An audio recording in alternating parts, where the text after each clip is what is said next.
À ce stade, il est bien documenté que la glace refroidit efficacement un processeur. Dès qu'elle touche le processeur, sa température baisse. Son principal inconvénient est qu'elle produit de l'eau liquide, ce qui n'est pas compatible avec les ordinateurs. C'est pourquoi nous avons conçu ce dispositif ici. Nous avions conçu un grand distributeur de glace façon pèse pour refroidir un processeur sans risquer que de l'eau finisse sur nos composants. Quand la glace fond, l'eau s'écoule par ce tube et est récupérée dans un récipient en bas. Même si ce dispositif refroidit notre ordinateur pendant une session de jeu, il subsiste un problème majeur. Et ça, bien sûr, c'est que dès que vous n'avez plus de glace, eh bien, il cesse complètement de refroidir. Aujourd'hui, nous allons tenter de résoudre ce problème en créant le premier IO entièrement fait de glace. Honnêtement, je ne sais pas si cela va marcher. Découvrons-le ensemble. Dans un I/O classique, vous avez ici une pompe qui pousse le liquide à travers ces tubes jusqu'au radiateur. Et ce processus aide à évacuer la chaleur du processeur sur lequel c'est fixé. Mais si nous voulons utiliser de l'eau gelée au lieu de l'eau liquide à l'intérieur de notre I/O, nous allons devoir ajouter quelques composants supplémentaires. L'élément principal est une machine à glaçons, apparemment indispensable. D'accord, c'est plus gros que je pensais. Après tout, il faut un moyen de recongeler l'eau fondue. J'ai toujours pris mes glaçons dans mon congélateur, mais il nous faut une solution mobile. Le premier défi est donc de raccorder cela à notre système. Danger, risque d'incendie ou d'explosion. Ce n'est vraiment pas ce que je veux qu'il arrive. Problème résolu.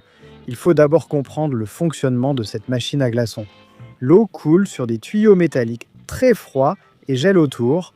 Et ensuite, ce bras sert à faire tomber la glace dans ce récipient juste ici, qui, je pense, est la zone qu'on va pouvoir modifier sans perturber tout le reste. Je vais essayer de démonter ça pour voir avec quoi on travaille. Prenons simplement de l'eau. Très bien, il s'avère donc qu'on doit verser de l'eau dans le réservoir juste ici, jusqu'à cette ligne qui indique max. Et ensuite, si on appuie sur marche, le couvercle se soulève pour verser de l'eau qui gèle autour des tubes métalliques. L'excès s'écoule ailleurs.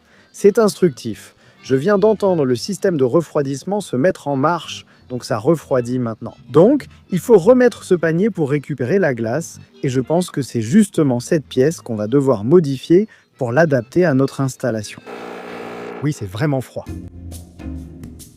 Maintenant, la partie délicate ici, c'est quand cette glace tombe. Elle est déjà en train de se former. C'est tellement rapide, c'est génial. La partie délicate ici va être de fabriquer cet entonnoir pour attraper la glace quand elle sort, puis la faire tomber hors de la machine. On va voir si ça marche. Et si ça fonctionne, je vais probablement imprimer quelque chose en 3D. Mais pour que ça marche, je dois couper un grand trou dans ce châssis.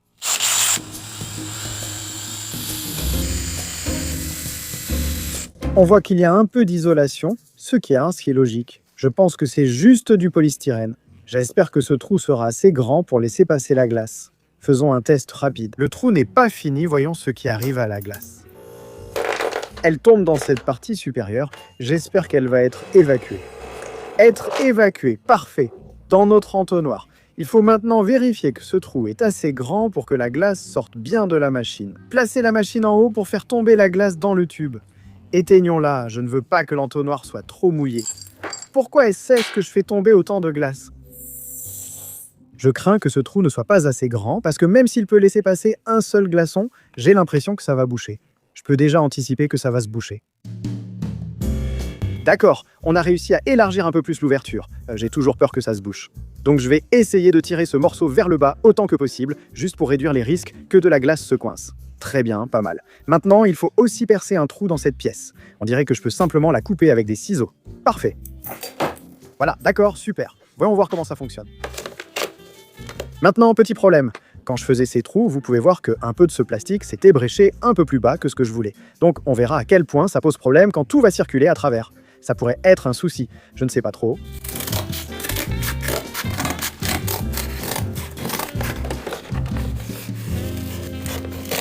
D'accord, donc théoriquement maintenant, quand cette glace tombe et est poussée sur cette rampe, waouh, ça fonctionne plutôt bien. Alors maintenant, faisons un essai. Plaçons simplement l'ordinateur sous la machine à glace, au lieu de déplacer celle-ci au-dessus, si les câbles sont assez longs. Alimentation qui pend, pourquoi pas. Laisse tomber. C'est presque parfait. Je suppose qu'il faudrait que ce soit un peu plus haut. La boîte de la 1080 Ti, on en a vécu des choses ensemble. Encore quelques expériences. Très bien, faisons un essai. Ajoute un peu plus d'eau, referme bien le tout. Ouais, il ne faisait pas ce bruit avant. En plus, on a oublié de mettre l'entonnoir. Et maintenant, on attend au moins 5 ou 6 minutes. Est-ce que la glace va réussir à s'écouler dans notre tuyau ou est-ce que ce sera un échec total? Voyons ça. Bon, moment de vérité, moment de vérité. Les glaçons commencent à tomber un peu. Voilà, ils arrivent. Les glaçons sont tombés. Maintenant, quand ils vont être poussés par-dessus le rebord, est-ce qu'ils vont vraiment tomber dans le tuyau? Là, ils sont en train d'être poussés. Non, ça s'est bouché. Non, mince. Ils sont juste un peu trop gros ou le trou est un peu trop petit. On était si près du but. Ça devrait aller. D'accord? Essayons encore une fois avec un espace beaucoup plus grand au milieu. Les glaçons sont en train d'être retirés. Oh! On en a eu quelques-uns. 2 ou 3 sont tombés dans notre tuyau. Mais au moins un non. Je suis presque sûr qu'il a atterri directement sur notre ordinateur. Ce n'est pas idéal, n'est-ce pas? On pourrait installer une protection au-dessus de la carte mère, comme un parapluie, pour éviter que quelque chose tombe dessus. Tu vois, il y a même des morceaux qui ne sont pas sortis de la machine. D'accord, mais cela semble plausible, ce qui nous conduit à notre prochain obstacle. Comme tu le vois, l'indication qu'il faut ajouter de l'eau s'affiche déjà. Parce que cette machine, même si elle produit de la glace, elle ne crée pas magiquement de l'eau à partir de rien. Et si on veut obtenir le circuit fermé qu'un AIO classique offre, eh bien, il va falloir trouver un moyen de connecter ce tuyau ici jusqu'à cette machine. Ce qui permettrait effectivement à la glace, une fois fondue, de retourner jusqu'à la machine à glace. Et honnêtement, la seule solution à laquelle je pense, c'est d'utiliser une pompe. On pourrait très bien... Oups, j'ai renversé de l'eau partout. Ce n'est vraiment pas un bon jour pour être un composant électronique près de moi. Je vais m'assurer de tout nettoyer. Mon Dieu, on pourrait très bien utiliser une pompe de water cooling comme celle-ci, mais celle-ci est en fait cassée. Alors j'ai pensé à essayer d'adapter ce petit montage ici. Bien sûr, c'est la pompe d'un AIO dont le radiateur a été complètement retiré. Donc le liquide à l'intérieur tourne en boucle encore et encore. Ce que je pense, c'est qu'on peut utiliser cette pompe pour faire circuler l'eau et ensuite raccorder nos tuyaux existants à ceux-ci, même si ça demandera un peu de bricolage façon MacGyver. Donc je ne sais pas, je vous tiens au courant dans une seconde.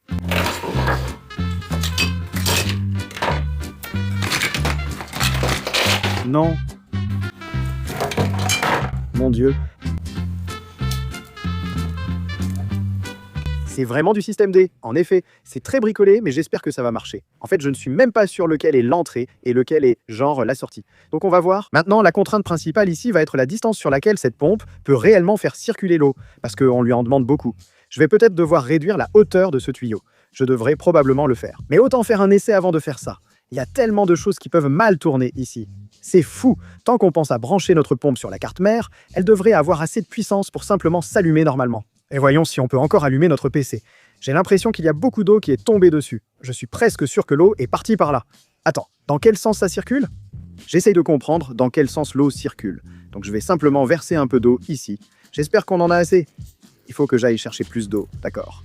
D'accord. Donc si je... De l'eau vient juste de couler directement sur l'ordinateur. Mon Dieu. Très bien. Ça n'a pas du tout marché. Je vais inverser les tuyaux. Peut-être branché au mauvais embout de l'AIO. J'espère que c'est ça. C'est un peu le bazar, je ne sais pas ce que je fais.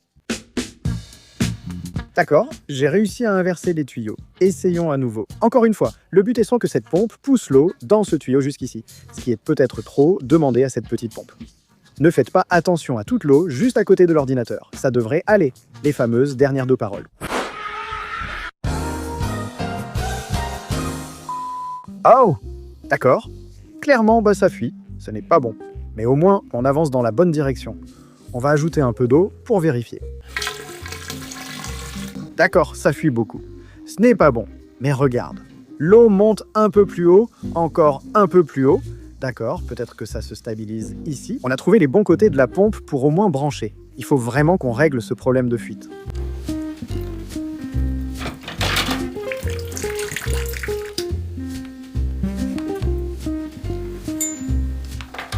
Il est temps d'utiliser l'époxy. Il existe sûrement une méthode non permanente, mais c'est ce que j'ai pour l'instant. Pendant que notre époxy sèche, on peut travailler sur l'amélioration de notre entonnoir à glace. En fait, ça a demandé beaucoup plus d'itérations que ce que je pensais, mais c'est juste parce que je ne suis pas très doué pour modéliser à partir de mesures. Je suis aussi mauvais pour prendre des mesures, ce qui n'aide pas. C'est magnifique. J'espère que la glace sortira quand même. Nos connecteurs de pompe sont étanches. Faisons un essai à vide. Je pense faire un essai avec de l'eau, pour voir si ça déplace l'eau.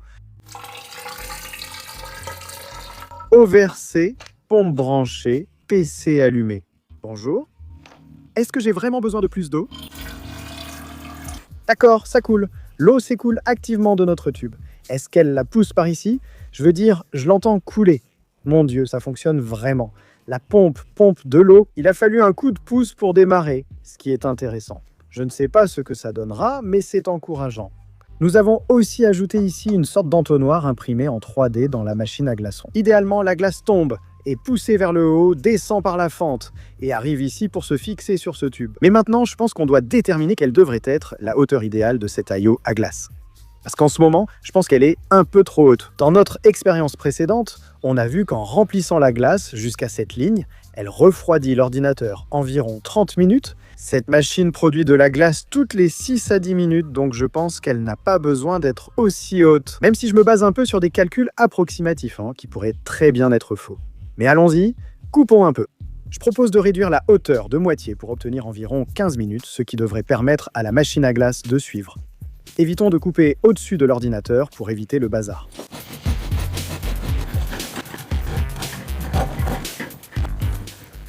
Parfait. Waouh! Maintenant, on a un tube beaucoup plus petit pour contenir toute notre glace. Espérons que ce ne soit pas trop petit. La question est de savoir si cela peut produire assez vite assez de glace pour remplir le tube avant que le processeur ne fasse tout fondre. Il faut tester pour le savoir, testons-le. À ce stade, j'ai aussi décidé d'ajouter ce bloc d'aluminium pour surélever notre dispositif ici, parce que je me suis rendu compte que ce gobelet n'était pas vraiment bien en contact avec le processeur. Et on veut que le contact soit le meilleur possible. Donc, j'espère que ça fera l'affaire. Honnêtement, cela devrait aider notre système car l'aluminium retiendra un peu de chaleur comme une batterie de secours. Cela laissera plus de temps au refroidisseur pour agir. Je suppose qu'un de nos joints a légèrement cédé. On peut voir qu'un peu d'eau s'échappe de notre tuyau ici. Très bien, je vais devoir ajouter un peu plus d'époxy de ce côté. Avec un peu de chance, ça lui offrira un peu plus de protection contre les fuites. On peut installer notre machine à glaçons au-dessus pour que tout s'emboîte, tu vois. Je vais fabriquer un support. Mec, comme si essayer de faire une boucle personnalisée n'était pas déjà assez compliqué. Essayer de le faire avec de la glace, c'est apparemment encore plus difficile.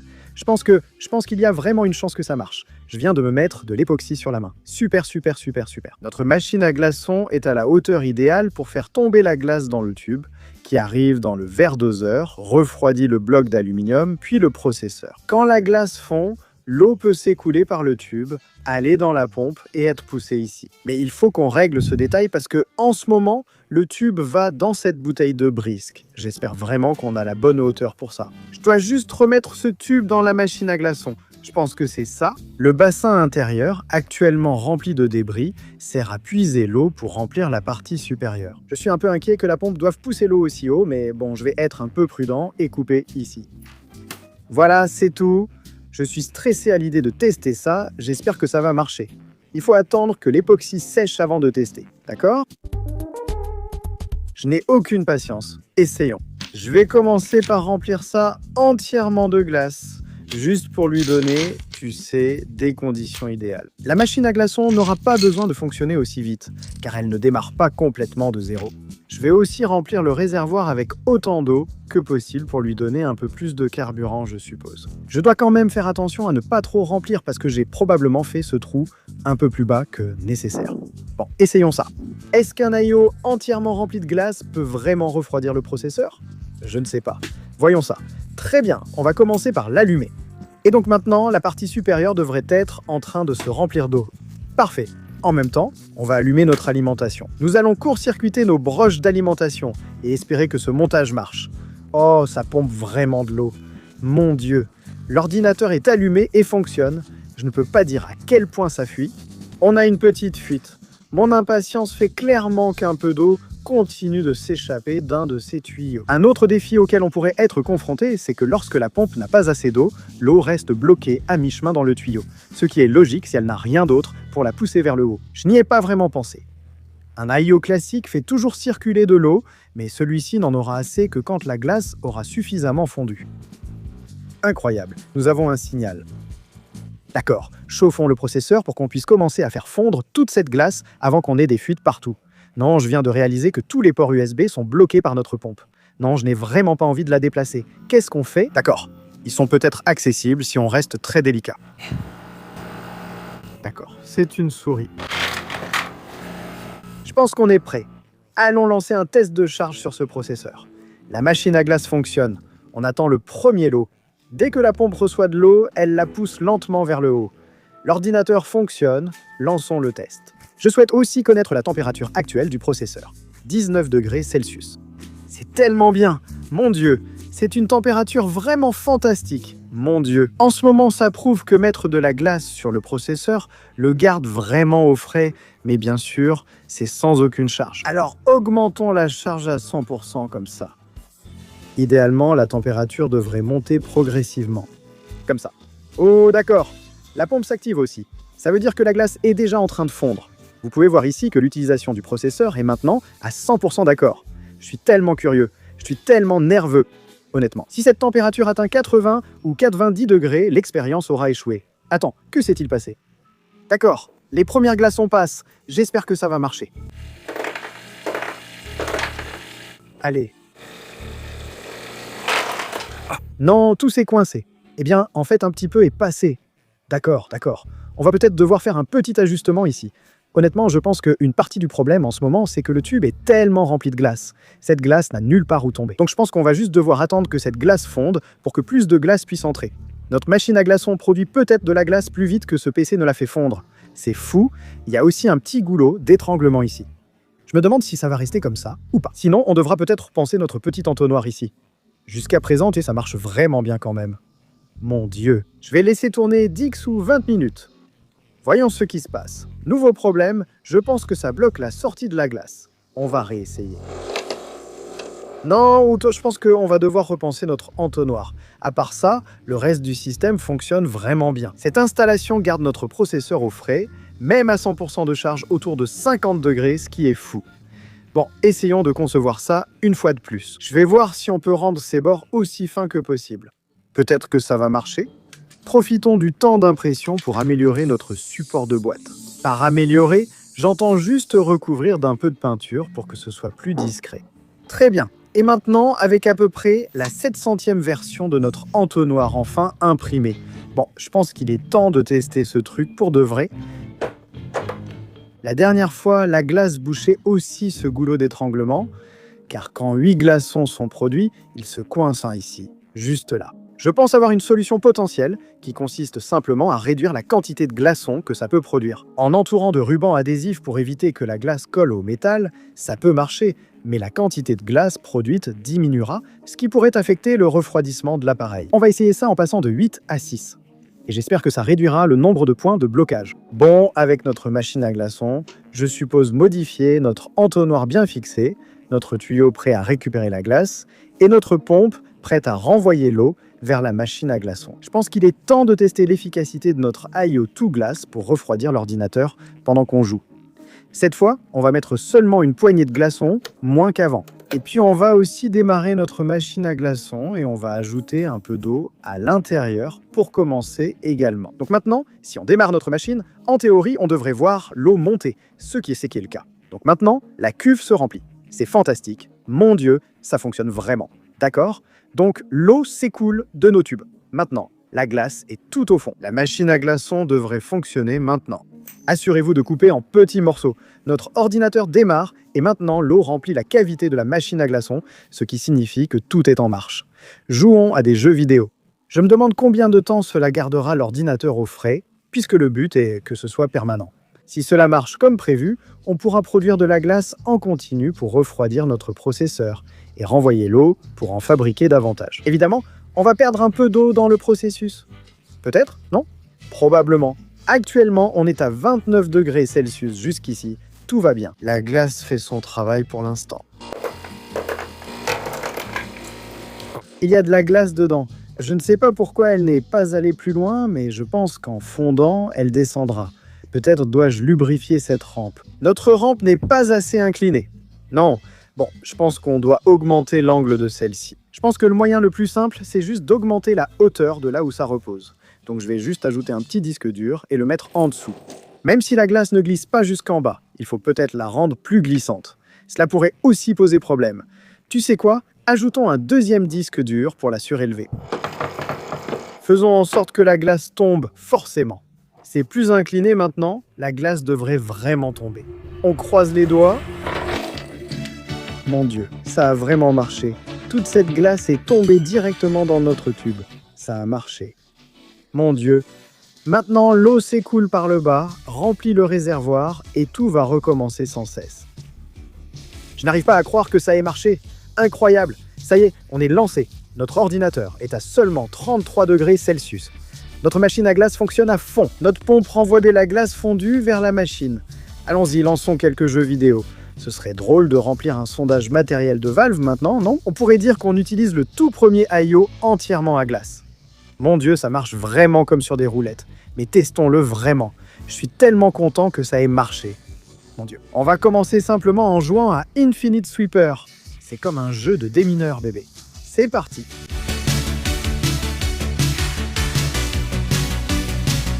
Jusqu'ici, tout va bien. On joue aux jeux vidéo avec rien d'autre que de la glace, une pompe et une machine à glace pour refroidir notre PC. Manche de boss. Très bien, allons-y. Youpi, on l'a fait. Très bien. Bon, certes, ce n'est pas le jeu le plus gourmand en graphisme que le monde ait jamais vu, mais on est à environ 42 degrés Celsius, après y avoir joué un petit moment maintenant. C'est une courbe régulière, ce qu'on recherche. On ne veut rien voir augmenter ou diminuer excessivement, ce qui indique une certaine stabilité. C'est trop cool. Mon Dieu. Mec, je suis obsédé par ça. Je pense vraiment que notre machine à glaçons fait des glaçons beaucoup plus vite qu'on ne les fait fondre. On dirait que toutes les 5 ou 6 minutes, on obtient, voyons voir, peut-être 5 à 8 cm de glace. Et comme on ne la fait pas fondre assez vite, là tout de suite, on est à 45 degrés, on ne fait pas fondre tant de glace que ça avec cette température. On va se retrouver avec trop de glace avant de la faire fondre. Je pense que ça veut dire qu'on doit augmenter la pression sur notre processeur, tu ne penses pas? Démineur n'est sans doute pas idéal. Essayons un autre jeu. Il me reste juste assez d'espace pour Counter-Strike 2. Installons-le et essayons-le sur notre PC glacé. Très bien, ça aussi c'est un défi. Il faut s'assurer qu'on a choisi la petite taille de glaçon, sinon ils vont sûrement se coincer tout au fond. Encore une autre mise en garde pour faire fonctionner ce PC glacé. Mon Dieu, c'était parfait. C'est trop cool. D'accord, jouons enfin à de vrais jeux vidéo ici. J'ai tellement hâte. Mon Dieu. La machine à glaçons marche, mais savoir si notre PC supporte ce jeu est une autre histoire. On utilise la carte graphique intégrée sur cet établi. Ce n'est pas idéal, mais on peut jouer et c'est l'essentiel à tester. Si j'arrive à faire une élimination, je serai ravi. Non, c'était tellement proche. J'ai dû baisser tous les paramètres. En ce moment, on est à 61 degrés Celsius et 100% de charge CPU, mais on ne subit pas de bridage thermique grâce à notre tour de glace. Mais on n'arrive pas à tuer. Vas-y. Non. Allez, allez. Non, c'était notre chance. Non. Mon Dieu. D'accord, d'accord. Qui a tué ce type? On en a un. Oui. Non, d'accord. Et on prend. Il était AFK, mais ça compte. Ça monte un peu. On est à 63 degrés maintenant. C'est encore très raisonnable. Cet ordinateur peine à faire tourner ce jeu, mais le refroidisseur n'est pas en cause. C'est clairement un problème matériel. Je peux avoir le poulet? Ouais, on a eu le poulet. Et on a eu notre revanche.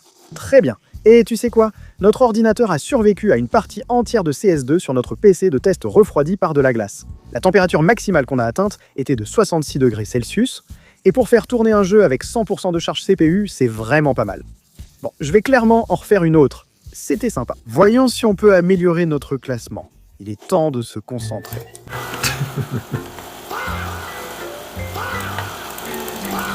Cette configuration ne me profite pas. On en a eu un. Allez, de temps en temps, et ça arrive. Il y a donc encore quelques bugs dans le système. Mais honnêtement, ça fonctionne bien mieux que ce à quoi je m'attendais. Le fait qu'il ait créé une boucle infinie de glace qui refroidit notre ordinateur, c'est vraiment fantastique. Cela dit, ce n'est pas sans problème non plus. Vous savez, il y a quand même des inconvénients à utiliser ce système, croyez-le ou non. Le premier, je dirais, c'est la quantité de bruit que cette installation génère. Je suppose que vous pouvez l'entendre, mais la machine à glaçons fait pas mal de bruit rien qu'avec le processus de réfrigération. Elle souffle aussi beaucoup d'air chaud ici, Ce qui cause le deuxième problème principal, son inefficacité pour le refroidissement. Mais cela dit, elle refroidit quand même, ce qui est fascinant. Je m'inquiète aussi un peu pour la pompe elle-même, parce qu'elle fonctionne en permanence, alors que parfois il n'y a tout simplement pas de liquide qui arrive dedans. Je n'imagine pas que ce soit très bon pour la durée de vie de la pompe elle-même. Sans résistance interne constante, j'imagine que la pompe risque de lâcher bien plus tôt que si elle rencontrait une résistance en permanence. Elle fait aussi pas mal de bruit en tournant en continu. Pourtant, le principal problème inattendu n'est rien de tout cela. Tout cela fonctionne très bien pour refroidir notre ordinateur, même en jouant à des jeux vidéo. Le principal problème, c'est que, on produit en fait plus de glace qu'on en élimine. Notre machine à glace fabrique de la glace plus rapidement que notre ordinateur ne la fait fondre, ce à quoi je ne m'attendais pas du tout. Je pensais qu'on aurait exactement le problème inverse. Je pensais même qu'il nous faudrait peut-être 2 machines à glace pour produire assez de glace pour garder notre processeur au frais, mais ce n'est pas le cas. Imaginez un monde où le problème, c'est que notre processeur n'est pas assez chaud. C'est fou. Alors j'ai trouvé l'expérience très amusante et j'espère que vous avez apprécié suivre le processus, car le simple fait que ça marche me paraît génial. Sur ce, faites-moi savoir si vous avez d'autres suggestions sur ce que nous devrions faire pour améliorer encore plus tout ça. Mais d'ici là, moi c'était Memra Easter, votre bidouilleur tech. Et on se retrouve dans la prochaine vidéo. Oh, ouais!